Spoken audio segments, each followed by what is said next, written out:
হাফেজা মহিলা যদি তারাবির নামাজ পড়ায় তাহলে কোন নিয়মে ইমামতি করবে? এটা আমি এখানে খাতার মধ্যে লিখে এনেছি।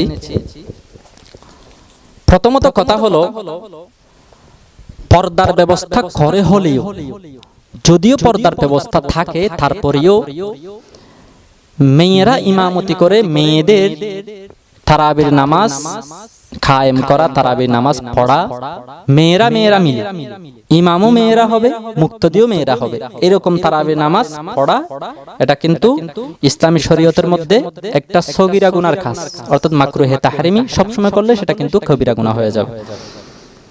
আমি দলিল দিচ্ছি, আলাউস সুনান 1219 নম্বর হাদিসের মধ্যে এসেছে, এটা 4 নম্বর খণ্ড 242 নম্বর পৃষ্ঠায় এসেছে, মুসনাদ আহমদের হাদিস।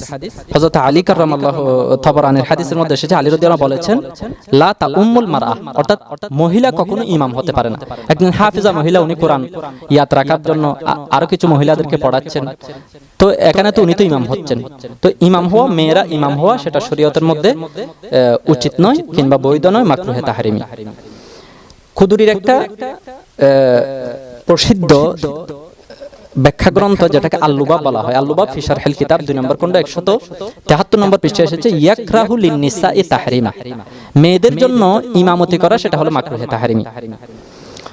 আন ইউসাল্লিনা ওয়াহদাহুন্না ইয়ানি বিগাইরি রিজালিন জামাআতান, অর্থাৎ পুরুষ ইমাম হওয়া ব্যতীত মেয়ে ইমাম হয়ে মেয়েদেরকে ইমামতি করা, এটা হলো মাকরুহে তাহরিমি। তবে হ্যাঁ, একজন পুরুষ যদি সে ইমামতি করে, খতম তারাবি পড়ায়, এবং মেয়েরা যদি পর্দার আড়াল থেকে যদি তারা যদি মুক্তদি হয়, তখন কিন্তু কোনো অসুবিধা হবে না। এমনি মেয়েরা খতম তারাবি পড়লে এবং একজন মেয়ে যদি ইমাম হয়, তখন সেটা মাকরুহে তাহরিমি হবে।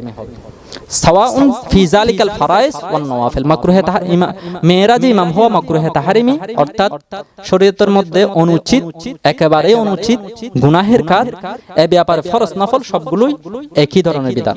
ইল্লা সালাতাল জানাজা, তবে জানাজার নামাজ যদি কয়েকজন মেয়ে মিলে যদি পড়তে চায় এবং মেয়ে যদি ইমাম হয়, তখন পারবে। জানাজার নামাজ ব্যতীত কোনো নামাজের মধ্যে মেয়েরা ইমাম হওয়া বৈধ নয়।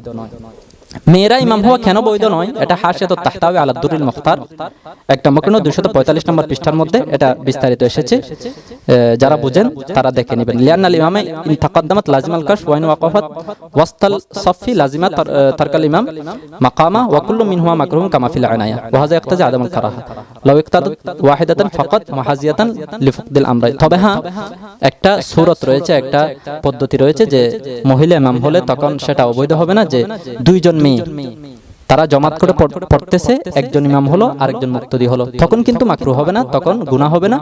এমন অনেকগুলো মেয়ে, দুইজনের অধিক মেয়ে একজন ইমাম হয়ে খতমে তারাবি পড়ালো আর বাকিরা পেছনে ইক্তেদা করলো, তখন কিন্তু সেটা কিন্তু মাকরুহে তাহরিমি হবে, সেটা বৈধ হবে না। সেটা যদি কেউ করে সেটা সগীরা গুনাহ হবে, এবং নিয়মিত 30 রমজান যদি এরকম করে, তখন সেটা কিন্তু কবিরা গুনার পর্যায়ে চলে যাবে। তবে হ্যাঁ, যদি মহিলারা যদি তারা খতম তারাবি যদি গুনাহ হলেও তারপরেও যদি করে, তখন কিন্তু সেটার একটা পদ্ধতি রয়েছে। আল ফিকহুল ইসলামি ওয়া আদিল্লাতু 1 নম্বর খণ্ড 219 নম্বর পৃষ্ঠায় ইব্রাহিম নাখাঈ থেকে বর্ণনা এসেছে যে মেয়েরা যদি ইমামতি করে, তখন যে মেয়ে ইমাম হবে সে মেয়ে, যারা মুক্তদি মেয়ে আছে তাদের সফের মধ্যেই মধ্যখানে দাঁড়াবে। ওয়াস্তান তাউমুন নিসা ফি শাহরির রমাদান ফাতাকুমু ওয়াস্তান, এটা হলো ইব্রাহিম নাখাঈ রাহমাতুল্লাহির মত, যে রমজান মাসের মধ্যে যদি কোনো মেয়ে যদি ইমামতি করতে চায়, এমনি তো ইমামতি করা সেটা তো বৈধ নয়, সেটা তো মাকরুহে তাহরিমি, সেটা তো সগীরা গুনার কাজ। তারপরেও যদি করে, যদি ইমামতি করে, কোরআন ইয়াদ রাখার জন্য যদি খতম তারাবি পড়ায় কোনো মেয়ে, তাহলে সে পুরুষদের ইমামতির মতো একেবারে সামনে গিয়ে দাঁড়াবে না, বরং যেখানে মহিলারা যে সববন্দী হয়ে দাঁড়িয়েছে সেখানে মধ্যবর্তী স্থানেই দাঁড়াবে। এই ব্যাপারে আরো দেখতে পারেন ফতোয়া হক্কানিয়া 3 নম্বর খণ্ড 331 নম্বর পৃষ্ঠা, ফতোয়া শামী 2 নম্বর খণ্ড, এরকম আল হাবির মধ্যে দেখতে পারেন, আল হাবিল কুদসি 1 নম্বর খণ্ড 183 নম্বর পৃষ্ঠা, নাহরুল ফায়েক 1 নম্বর খণ্ড 246 নম্বর পৃষ্ঠা।